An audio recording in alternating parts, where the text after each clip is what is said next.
नमस्कार दोस्तों, आप सभी का हमारे YouTube चैनल पर स्वागत है। आइए आज जानते हैं एक बार माँ सीता ने चंडी का रूप धारण क्यों किया था, इसके पीछे क्या कहानी है। भगवान श्री राम राजसभा में विराज रहे थे। उसी समय विभीषण वहां पहुँचे। वे बहुत भयभीत और हड़बड़ी में लग रहे थे। सभा में प्रवेश करते ही वे कहने लगे, हे राम, मुझे बचाइए। कुंभकर्ण का बेटा मूलकासुर आफत ढा रहा है।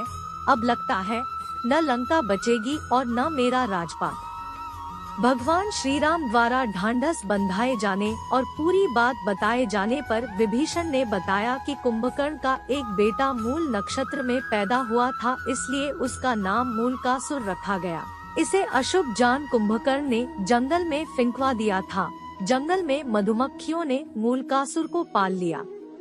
मूलकासुर जब बड़ा हुआ तो उसने कठोर तपस्या करके ब्रह्मा जी को प्रसन्न कर लिया। अब उनके दिए वर और बल के घमंड में भयानक उत्पात मचा रखा है। जब जंगल में उसे पता चला कि आपने उसके खानदान का सफाया कर लंका जीत ली और राजपाट मुझे सौंप दिया है, तो वह क्रोधित है। भगवन, आपने जिस दिन मुझे राजपाट सौंपा उसके कुछ दिन बाद ही उसने पातालवासियों के साथ लंका पहुंचकर मुझ पर धावा बोल दिया।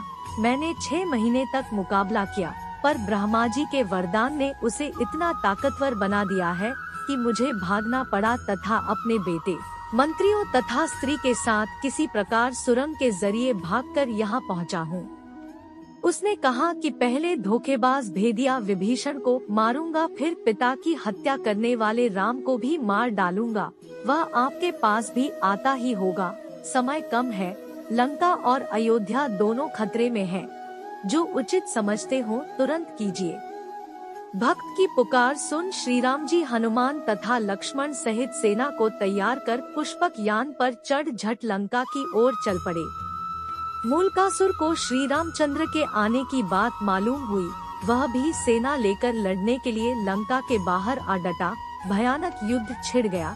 7 दिनों तक घोर युद्ध होता रहा। मूलकासुर भगवान श्री राम की सेना पर अकेले ही भारी पड़ रहा था। अयोध्या से सुमंत्र आदि सभी मंत्री भी आ पहुँचे। हनुमान जी संजीवनी लाकर वानरों, भालुओं तथा मानुषी सेना को जिलाते जा रहे थे, पर सब कुछ होते हुए भी युद्ध का नतीजा उनके पक्ष में जाता नहीं दिख रहा था। भगवान भी चिंता में थे। विभीषण ने बताया कि इस समय मूलकासुर तंत्र साधना करने गुप्त गुफा में गया है।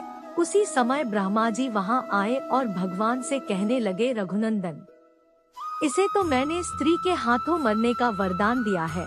आपका प्रयास बेकार ही जाएगा। श्री राम, इससे संबंधित एक बात और है, उसे भी जान लेना फायदेमंद हो सकता है।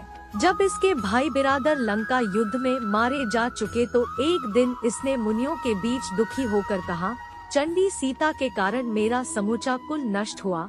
इस पर एक मुनि ने नाराज होकर उसे शाप दे दिया, दुष्ट, तूने जिसे चंडी कहा है वही सीता तेरी जान लेगी।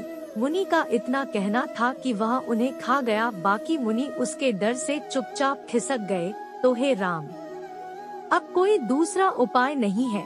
अब तो केवल सीता ही इसका वध कर सकती है।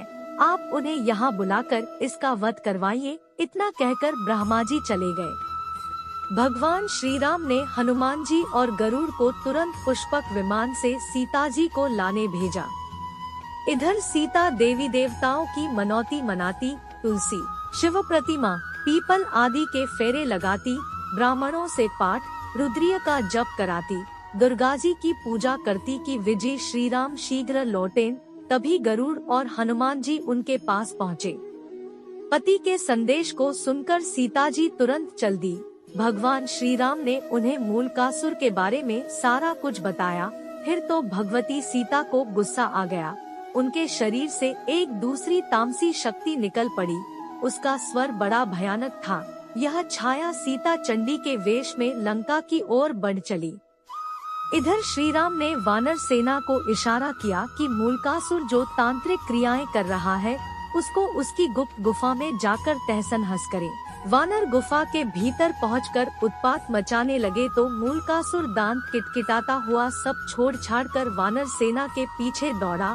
हड़बड़ी में उसका मुकुट गिर पड़ा, फिर भी भागता हुआ वह युद्ध के मैदान में आ गया।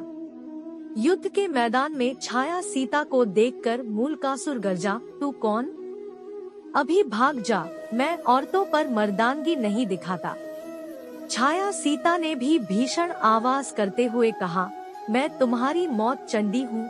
तूने मेरा पक्ष लेने वाले मुनियों और ब्राह्मणों को खा डाला था, अब मैं तुम्हें मारकर उसका बदला चुकाऊंगी। इतना कहकर छाया सीता ने मूलकासुर पर 5 बाण चलाए।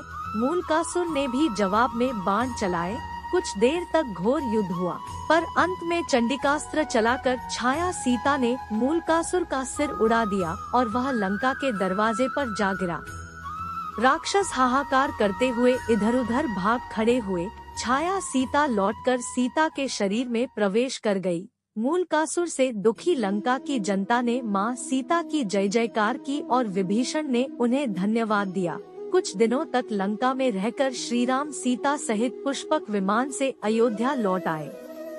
वीडियो अच्छी लगी हो तो हमारे चैनल को जरूर सब्सक्राइब करें।